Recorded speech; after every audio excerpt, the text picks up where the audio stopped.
صحیح، زبردست۔ سر ہمارا جو دوسرا کوشچن ہے وہ ہے ہسبینڈ کا جو ہے شوہر جو ہے اس کا وائف کے ساتھ روزے کی حالت میں بستری کرنا یا بوسہ لینا، تو اس کے حوالے سے کیا شرعی احکامات؟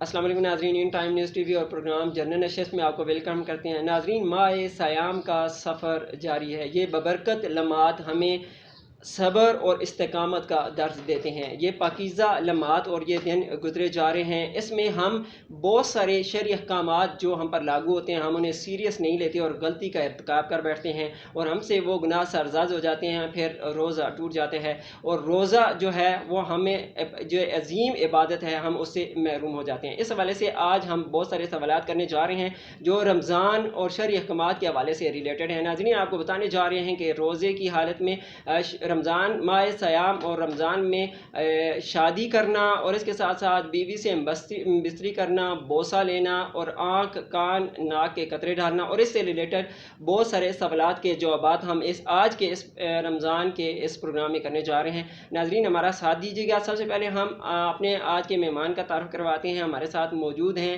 ممتاز مذہبی اسکالر فہد حمید صاحب۔ سر، آج کے پروگرام جنرل نشست میں آپ کو بہت بہت ویلکم کرتے ہیں، بہت شکریہ آپ نے اپنا قیمتی وقت ہمیں عنایت فرمایا۔ سر، آپ کا سب سے پہلے میں شکریہ ادا کرنا چاہوں گا کہ آپ نے in time news T V کی جانب سے مجھے مدعو کیا۔ آپ کا اور آپ کی جتنی بھی مکمل ٹیم ہے، ساری ٹیم کا میں تہہ دل سے مشکور ہوں کہ آپ حضرات نے مجھے اس قابل سمجھا کہ یہاں پر مجھے مدعو کیا گیا۔ بہت شکریہ۔ ناظرین، چلتے ہیں سوالات و جوابات کے سیشن کی جانب۔ تو آج کا جو پہلا سوال ہے، سر آپ ہمیں بتا دیجئے کہ ہم روزے کی حالت میں جب ہم پر کوئی بیماری ہوتی ہے یا اس سے پہلے ہم بیماری کے لمحات گزار رہے ہوتے ہیں تو اس میں روزہ توڑنے کی جو شرعی احکامات ہیں اس حوالے سے آپ کیا کہنا چاہیں گے؟ بسم اللہ الرحمن الرحیم۔ میرے پاس اس حوالے سے کئی لوگ مسائل پوچھنے کے لیے، خاص طور پر مسجد کی خطابت ہے، مدرسے کا اہتمام ہے، تو لوگ نمازی حضرات سوالات کرتے ہیں، تو انہیں سب سے بڑا میری طرف سے یہ جواب ہوتا ہے کہ کوئی مذہبی اگر ڈاکٹر ہے، کہ ڈاکٹر جو خود صوم و صلات کا پابند ہے، وہ کبھی بھی کسی بھی مسلمان کو غلط راستے سے روزہ توڑنے کی اجازت نہیں دیتا۔ تو ان کی طرف میں انہیں بھیج دیتا ہوں کہ ڈاکٹر اگر اس کی بیماری کو اس نوعیت کی سمجھتے ہیں کہ واقعی اس کا روزہ رکھنے کی وجہ سے اس کی جان کو خطرہ ہے یا اس کی جان کو زیادہ نقصان کا ذریعہ بن سکتا ہے روزہ رکھنے کی صورت کے اندر، تو وہ ڈاکٹر انہیں رہنمائی کر دیتے ہیں کہ یہ روزہ آپ توڑ سکتے ہیں۔ تو ڈاکٹر کی رائے کے مطابق جو خود صوم و صلات کا پابند ہو، تو ہم اس کے مطابق یہ فیصلہ کرتے ہیں کہ اس کے لیے روزہ رکھنا نقصان کا ذریعہ بنے گا یا اس کے لیے فائدے کا ذریعہ بنتا ہے، تو جو بھی صحیح، نوعیت ہوتی ہے اس کے مطابق ہم انہیں جواب دے دیتے ہیں۔ تو اگر بیماری اس نوعیت کی ہے، کیونکہ یہ انسان اس بندے کا اور اللہ کا آپس کا تعلق ہے، تو بندہ ہمیں جس شدت کے ساتھ بیماری بتائے گا، لازمی بات ہے ہم نے اس کی شدت کو سن کر تو اس کے مطابق ہم نے فتویٰ دینا ہوتا ہے۔ تو اس لیے بیمار بندہ وہ جب اپنی بیماری کو اس نوعیت کی سمجھتا ہے کہ اگر اس نے روزہ رکھا تو اس کے لیے جان کا خطرہ ہے یا بیماری کے زیادہ بڑھ جانے کا خطرہ ہے، تو اس صورت کے اندر اس کے لیے توڑنے کی گنجائش موجود رہتی ہے۔ تو اس لیے میں نے ابتدا میں ذکر کیا کہ وہ ڈاکٹر حضرات وہ اس بیماری کی نوعیت کو اچھے انداز کے ساتھ سمجھتے ہیں، تو اس کی روشنی میں ہم اس کا جواب دے دیتے ہیں۔ صحیح، زبردست۔ سر ہمارا جو دوسرا کوشچن ہے وہ ہے ہسبینڈ کا جو ہے شوہر جو ہے اس کا وائف کے ساتھ روزے کی حالت میں بستری کرنا یا بوسہ لینا، تو اس کے حوالے سے کیا شرعی احکامات لاگو ہوتے ہیں؟ اس کے اندر تو ایک تو وقت آ جاتا ہے کہ روزے کی حالت کا، جس طرح طلوع سحری سے لے کر غروب آفتاب تک یہ جو وقت ہے جس ٹائم کے اندر ہمارے لیے روزہ رکھنا ضروری ہے، جی اس جی، کے لیے علیحدہ احکامات آ جائیں گے۔ پھر غروب آفتاب جس وقت افطار کر لیتا ہے اس وقت سے لے کر سحری کے وقت تک اس کے علیحدہ احکامات آ جاتے ہیں۔ اگر صحیح، روزے کی حالت ہے، روزے کی حالت کے اندر روزہ رکھا ہوا ہے، تو اس حالت کے اندر بوس و کنار کرنا ایسے افراد کے لیے کہ جو اپنے نفس کے اوپر کنٹرول کر سکتے ہیں، ان کے لیے تو شرعی لحاظ سے اجازت ہے۔ اس کی مثال میں حضور اکرم صلی اللہ علیہ وسلم کے فرمان کے مطابق دوں گا کہ حضور کے پاس ایک مرتبہ ایک صحابی نے اجازت چاہی کہ میں روزے کی حالت کے اندر اپنی بیوی سے بوس و کنار کر سکتا ہوں، تو وہ عمر کے لحاظ سے بڑے تھے صحابی، حضور اکرم صلی اللہ علیہ وسلم نے اجازت دے دی۔ ایک اور واقعہ آیا کہ ایک نوجوان صحابی نے حضور سے اجازت طلب کی تو حضور اکرم صلی اللہ علیہ وسلم نے اجازت عطا نہ فرمائی. اس صحیح، پر محدثین اکرام دونوں احادیث کی تطبیق اس طرح کرتے ہیں کہ جو بندہ عمر کے لحاظ سے بڑا ہے اس کا صحیح، اپنے نفس کے اوپر کنٹرول ہوتا ہے تو صحیح، اس وجہ سے اسے اجازت دے دی, اور نوجوان بندہ وہ اپنے نفس کے اوپر کنٹرول نہیں کر سکتا جس وجہ سے حضور اکرم صلی اللہ علیہ وسلم نے اجازت عطا نہ فرمائی. تو اس پر یہی فقہاء کرام مسئلہ نکالتے ہیں کہ جو بندہ اپنے نفس کے اوپر کنٹرول کر سکتا ہے تو وہ بوس و کنار کر سکتا ہے, اور جس کا اپنے نفس کے اوپر کنٹرول نہ ہو وہ اگلے سٹیپ پر جا سکتا ہے, تو اس بندے کو چاہیے کہ حفظ ما تقدم کے تحت وہ بوس و کنار سے بھی اپنی حفاظت کر لے, اجتناب کریں، اجتناب کر لے. اور رات کے وقت کے اندر انسان کو مکمل طور پر آزادی ہے, تو صحیح، ہم بستری بھی کر سکتے ہیں, بوس و کنار بھی کر سکتے ہیں, کیونکہ وہ روزے کا وقت نہیں, اس میں اللہ تبارک و تعالیٰ کی طرف سے اجازت ہے انسان کے لیے. صحیح. اچھا سر، روزے کی حالت میں انجیکشن لگانا کیسا ہے؟ ایک تو ہم بیماری کی حالت میں ہوتے ہیں، تو یہ ہم نے بھی سنا ہے کہ ایسی بیماری کی حالت میں اگر کوئی انجیکشن وغیرہ لگتا ہے تو وہ اس سے روزہ نہیں ٹوٹتا. تو ادروائز کوئی انجیکشن وغیرہ جو ہوتے ہیں روزے کی حالت میں اس کا انجیکشن لگانا کیسا ہے؟ اچھا, یہ بڑا اچھا آپ نے سوال کی ہے. اس میں بھی لوگوں کی یہ سوچ بنی ہے کہ بعض لوگ کہتے ہیں کہ گوشت کا اگر انجیکشن لگوا لیا تو اس سے روزہ نہیں ٹوٹتا, اگر وین کا رگ کا لگا دیا تو اس صورت کے اندر ٹوٹ جاتا ہے. یہ لوگوں نے اپنا ایک کنسیپٹ بنا رکھا ہے, سوچ بنا رکھی ہے. صحیح، تو شرعی لحاظ سے گوشت کا ٹیکہ ہے یا پھر وین کا یا رگوں کا ٹیکہ ہے, تو کسی بھی صورت کے اندر اس کا روزے کے اوپر بالکل اثر انداز یہ نہیں ہوتا. اگر اچھا، بیماری کی صورت کے اندر لگوا لیا تو کسی بھی قسم کا کوئی بھی نقصان نہیں, روزے کے اوپر کوئی بھی اس کے اوپر اثر انداز نہیں ہوتا, آپ اچھا، کا روزہ ٹھیک رہے گا. اچھا، وینز کے اندر بھی روزہ نہیں ٹوٹتا؟ نہیں ٹوٹے گا جی. اچھا، یہاں تک کہ موجودہ فقہاء کرام نے اس حد تک گنجائش دی ہے کہ اگر ایک بندہ مجبوری کے عالم کے اندر ڈرپ لگواتا ہے تو اس ڈرپ کے ساتھ بھی انسان کا روزہ نہیں ٹوٹتا. ہاں, اچھا، اگر انسان اپنے آپ کو پیاس سے بچانے کے لیے, کمزوری سے بچانے کے لیے انسان یا شوقیہ طور پر جو لگواتے ہیں تو اس کے لیے فقہاء کرام نے یہ فتویٰ دیا ہے کہ اس کے لیے مکروہ تحریمی ہے, یعنی صحیح، جو حرام کے قریب ہے. تو صحیح، اگر بیماری کی وجہ سے بامر مجبوری لگواتا ہے, ڈرپ بھی لگواتا ہے, تو اس کی گنجائش بھی شرعی لحاظ سے موجود ہے. صحیح.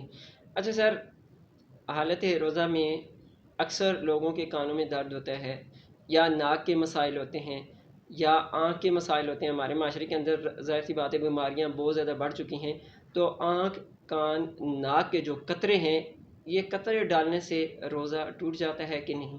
اس کے اندر اگر آپ آنکھوں کے اندر قطرے ڈالتے ہیں یا ٹیوب کا استعمال کرتے ہیں تو ایسی صورت کے اندر آپ کے روزے کے اوپر اثر نہیں کرے گا.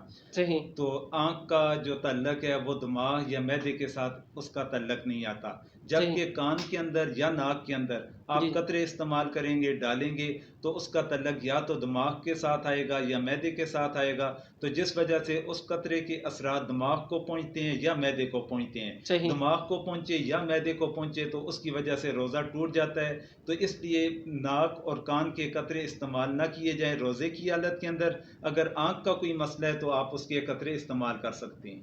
صحیح. اچھا سر، اسی حساب سے ایک اس سے ریلیٹڈ ایک کوشچن ہے.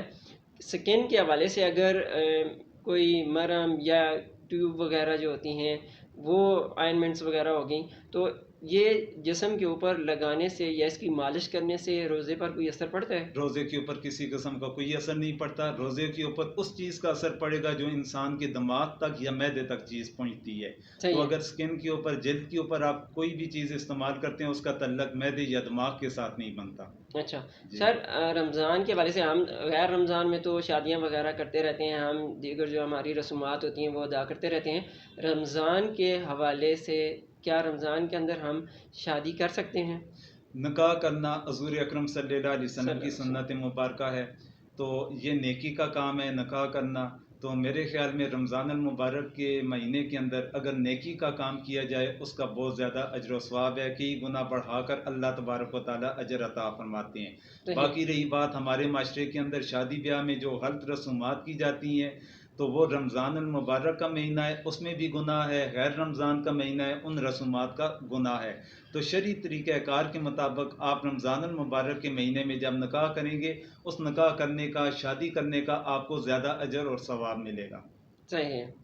اچھا سر، ایک انتہائی امپورٹنٹ کوشچن ہے صدقہ کے حوالے سے، صدقہ و فطر کا جو حکم ہے شرعی لحاظ سے اس کا کیا حکم ہے اور اس کی مقدار کتنی ہونی چاہیے؟ ہر صاحب نصاب بندے کے لیے صدقہ فطر ادا کرنا یہ لازم ہے، ضروری ہے۔ عید کی نماز ادا کرنے سے پہلے پہلے وہ صدقہ فطر ادا کیا جاتا ہے، صدقہ فطر ادا کرنا لازمی ہے۔ حضور اکرم صلی اللہ علیہ صلی وسلم کے اللہ علیہ فرمان کی روشنی میں نماز کی ادائیگی سے پہلے پہلے ادا کر لیا تو وہ صدقہ فطر ہے۔ اگر وسلم۔ اس وقت تک ادا نہ کیا، نماز کی ادائیگی کے بعد انسان ادا کرے گا، پھر وہ عام صدقات کی طرح ایک صدقہ رہے گا، صدقہ فطر نہیں رہتا۔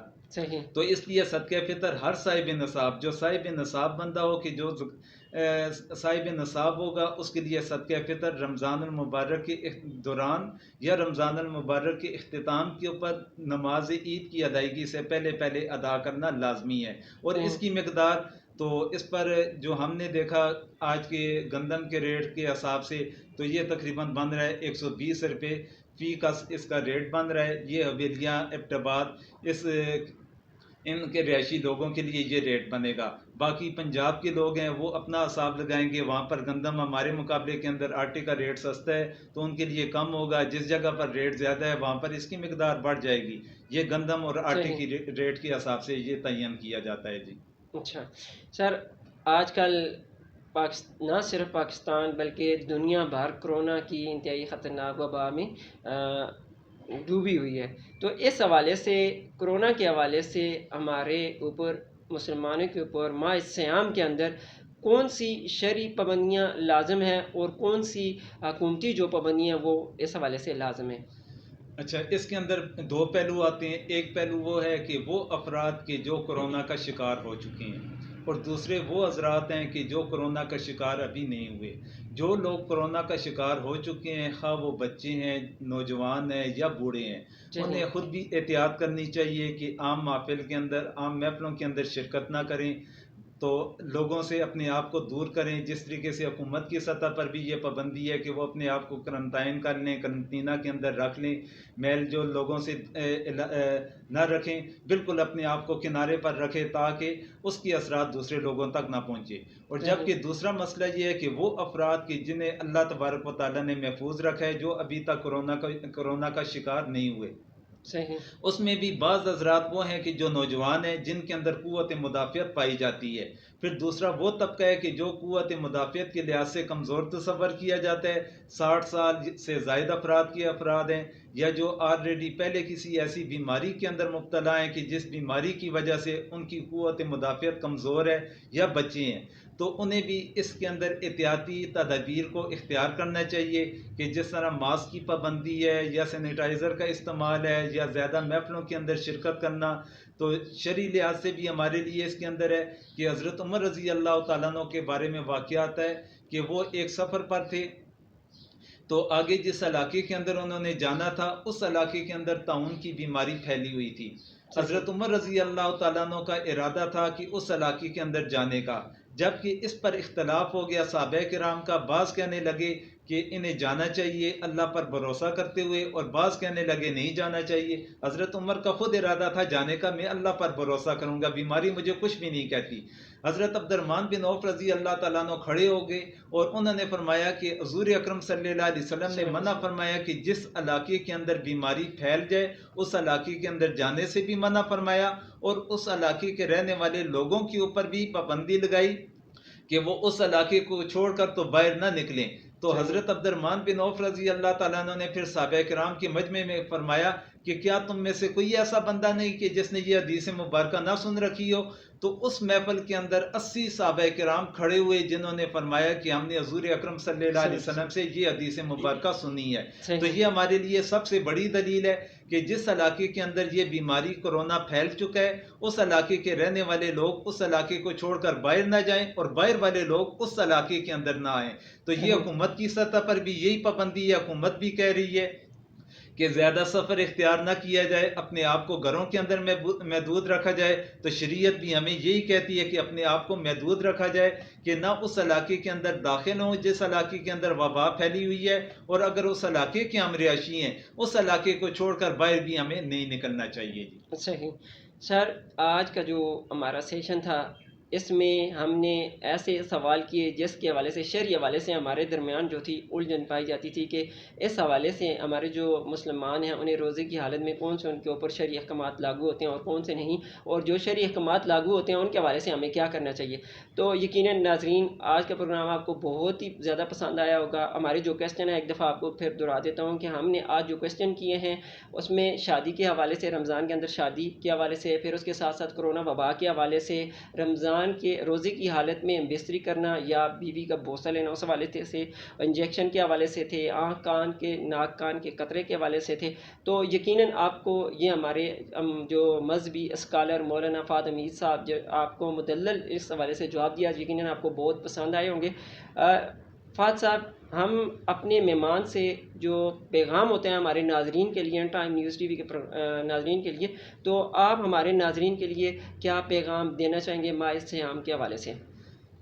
میری طرف سے آپ حضرات کے لیے یہ پیغام ہے کہ ماشاءاللہ جس طرح ان ٹائم نیوز کے اندر انہوں نے مجھے مدعو کیا، تو جو ٹی وی چینل علماء کرام کی، مفتیان اعظام کی، ان کی خدمات حاصل کر رہے ہیں، ان سے یہ پروگرام نشر کروا رہے ہیں، ان کے پروگراموں کو سنا جائے اور اس کے اوپر عمل بھی کیا جائے۔ بعض ہمارے ایسے ٹی وی چینل بھی ہیں کہ جہاں پر مذہبی مسائل کے لیے علماء کرام کی خدمات حاصل کرنے کی بجائے بلکہ عام لوگوں سے اس طرح کے سوالات کیے جاتے ہیں یا فرقہ وارانہ سوالات کیے جاتے ہیں، یہ ہمارے لیے نقصان کا ذریعہ بنتے ہیں۔